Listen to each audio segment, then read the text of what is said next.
Hi, we are from Group A, and our title of presentation is The Relationship Between Interest Rate and Private Investment. This is our group members. Firstly, Muhammad Marwan. The metric number is 270451. Secondly, Abdul Salam. The metric number is 270084. And thirdly, Shamila. The metric number is 261763. Next, I will pass the presentation to the Shamila to explain the chapter 1 and chapter 2. A very good day to everyone. I'm Sharimla Sibalingam here, representing Group A to present our project title, The Relationship Between Interest Rates and Private Investment. For the introduction, I would like to state the definition of the private investment in the background study. From a macroeconomic point of view, is the purchase of capital assets that are expected to generate income, increase in value, or both generate income and appreciate value. The problem statement of the project states that the change in interest rate is one of the primary factors used to assess the private investment situation, and interest rate trend analysis the primary method used to forecast the private investment situation. Western economists believe that the market interest rate, total social saving and investments are the incredibly linked. The main three objectives of the project.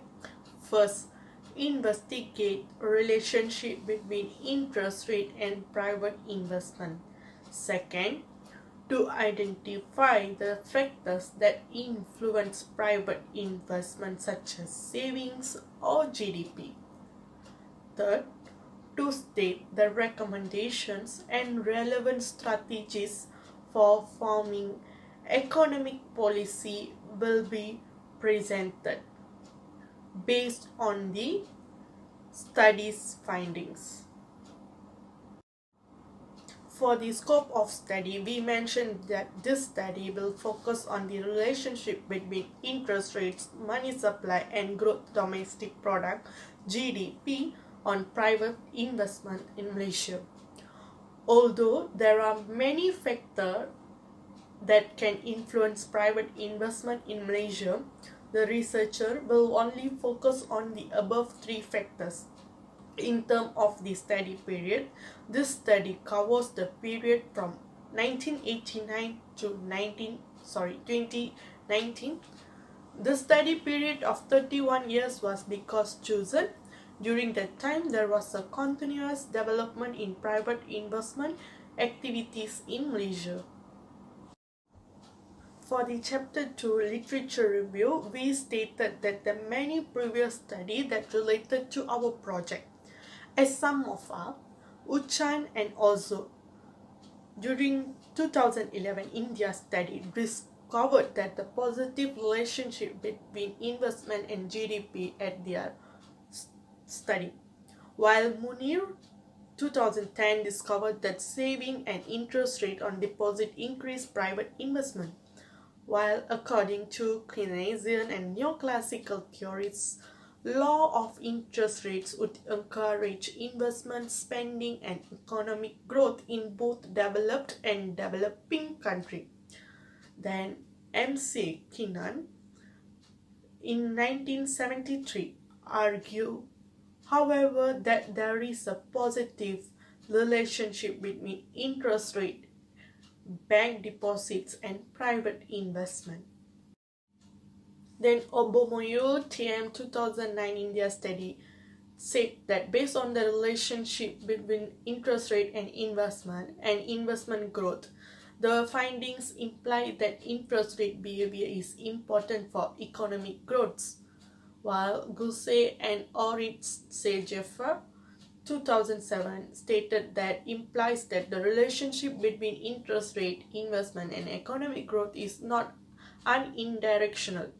As a result, one of the most important conditions for promoting economic growth is for the government to develop and implement financial policies that promote investment-friendly rates of interest while also taking into account other factors that determine the investment in the country.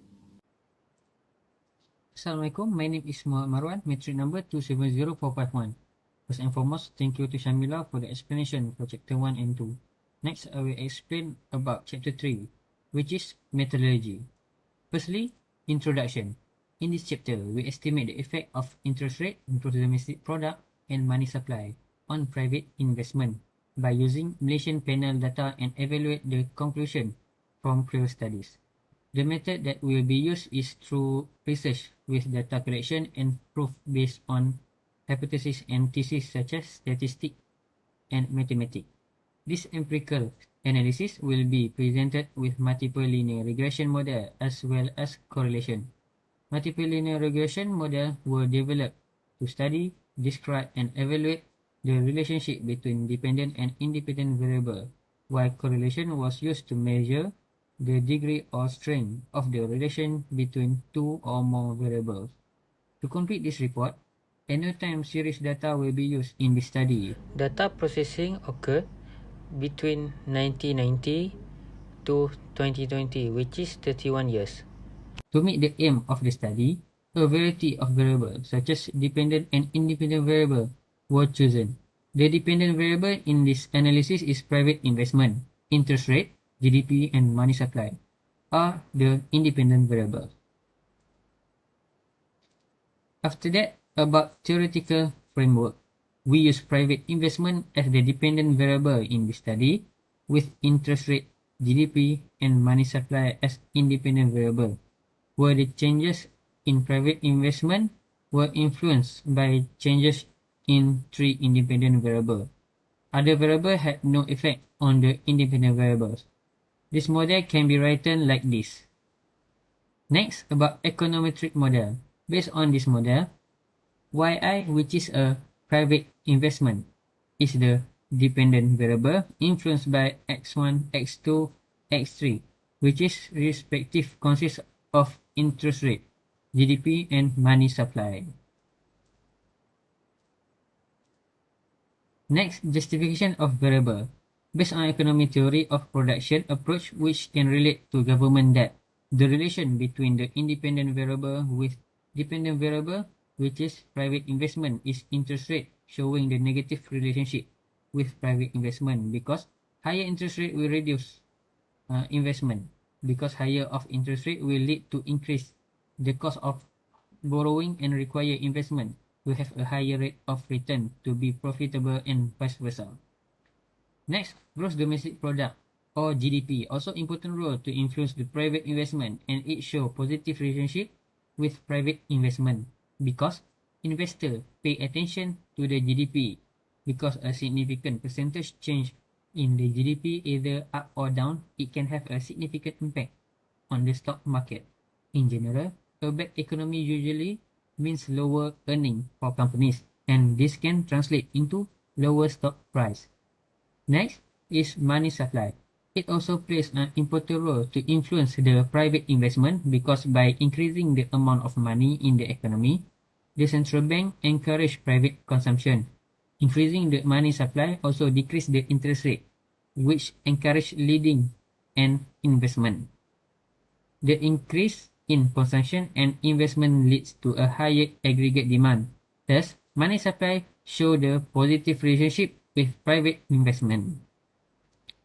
After that, data and sampling method. Data is obtained from the Bank Negara Malaysia or BNM. The source was known to collect and handle the data truthfully. Data was collected as a time series data for a duration of 31 years, starting from the year 1990 to the latest 2020. Lastly, method of analysis. In this study, we use analysis of variance or ANOVA for multiple regression and also using statistical analysis or STATA for statistical data and using ordinary least square regression or OLS. Analysis of variance is a method that we use to analyze the data. ANOVA method is used for a regression table which can be divided into three components, which is analysis of variance, regression statistic, and residual output.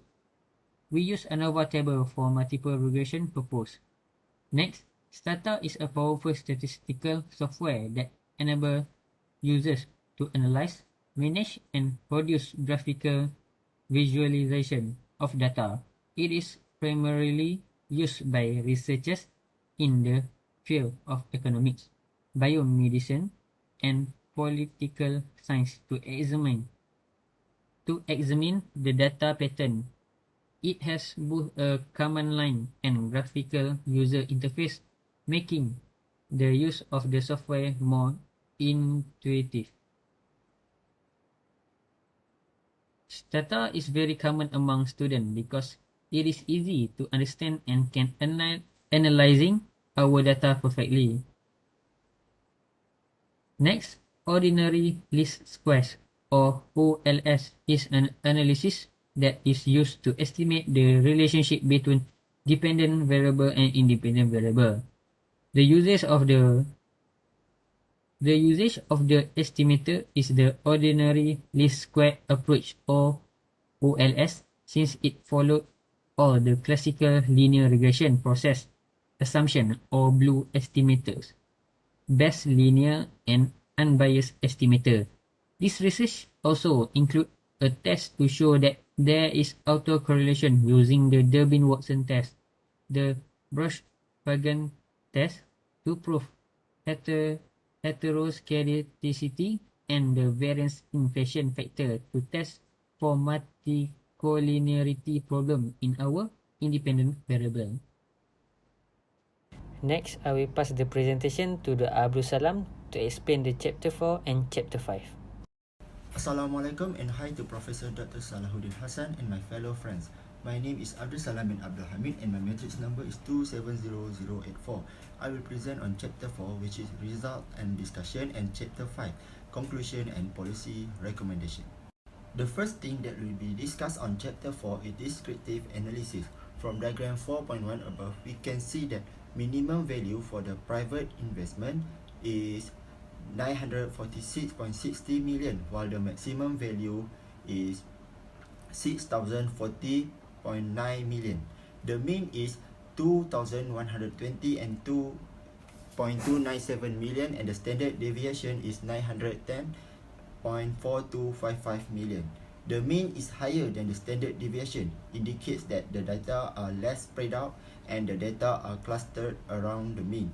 Next, the minimum value for interest rate is negative 3.903382%, which the maximum value is 11.68239%. The mean is 3.53576% and the standard deviation is 3.48891%. The mean is higher than the standard deviation, which indicates that the data are clustered around the mean. Next, we will look at correlation analysis. What is correlation analysis? Correlation analysis is a tool used to see if there is a relationship between two variables or statistic, and the greater the relationship. The positive one correlation is a perfect positive relationship, and the negative one correlation is a perfect negative relationship, while zero indicates no relationship. The closer the correlation with either positive one or negative one, the stronger the relationship. For correlation 1, private investment and other variables, there is a perfect positive relationship. The second correlation coefficient is between private investment and interest rate.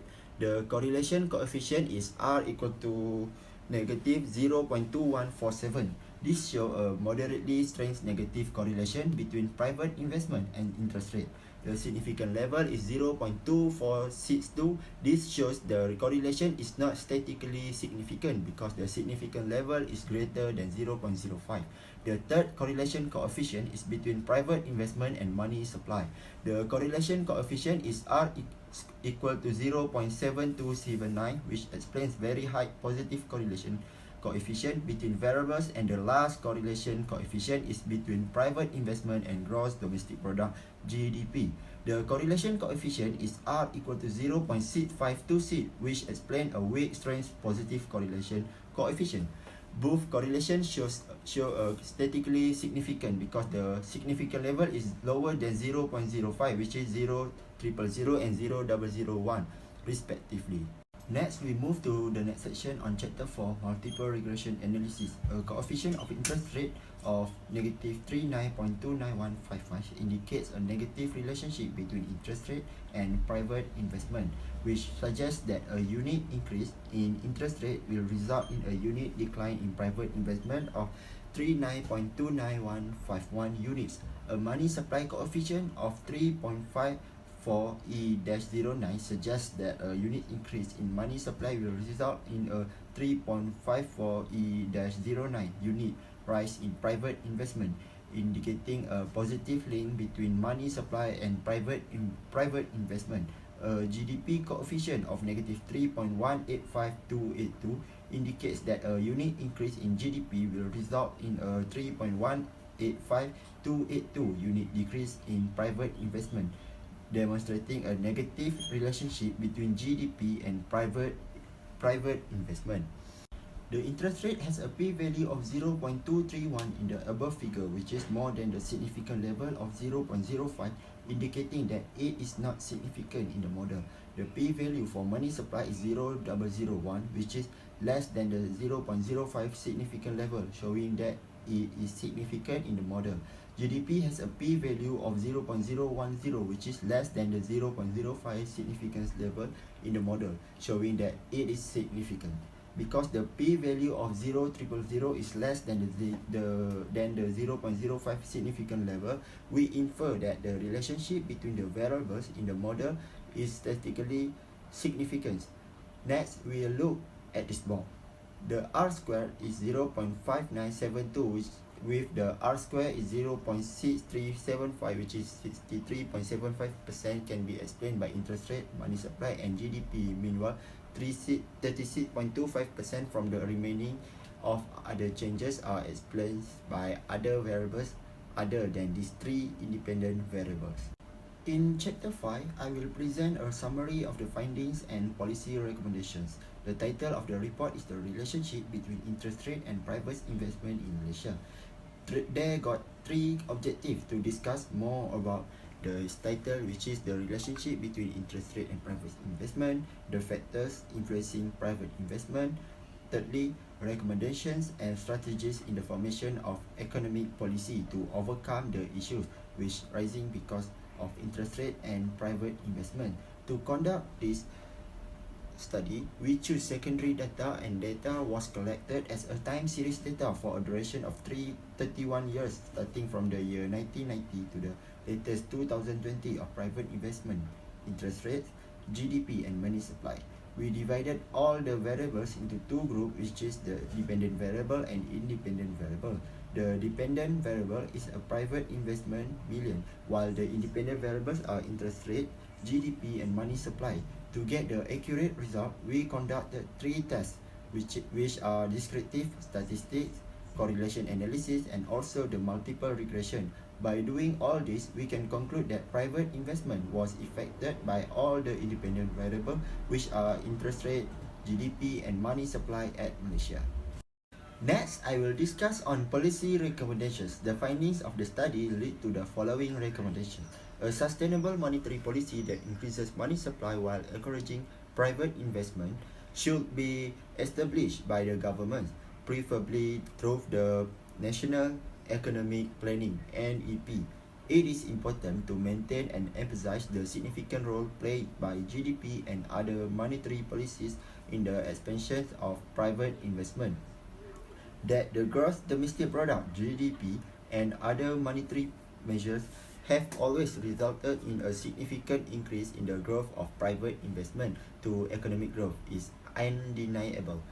Another policy recommendation is adopt flexible investment policies. When interest rates fluctuate, business investors should make informed decisions. The government should adopt flexible investment policies and pay more attention to industries that are sensitive to interest rate fluctuations. Some recommendations are made to end interest rate policy and increase the sensitivity of each investment to interest rate changes. The first recommendation is to accelerate the rate of interest rate liberalization. The second is to increase the sensitivity of each investment to interest rate changes.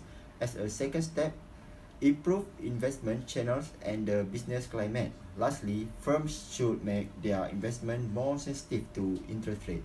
So that's all from me. Thank you.